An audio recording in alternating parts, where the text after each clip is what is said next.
Risk to reward ratio.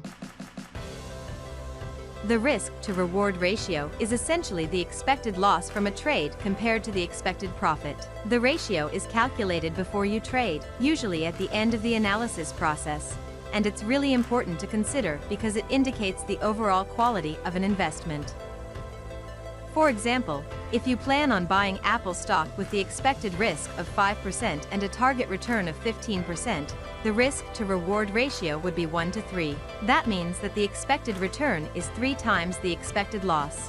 Generally speaking, trades or strategies that rely on a 1 to 2 or higher risk-reward ratio are preferable to traders.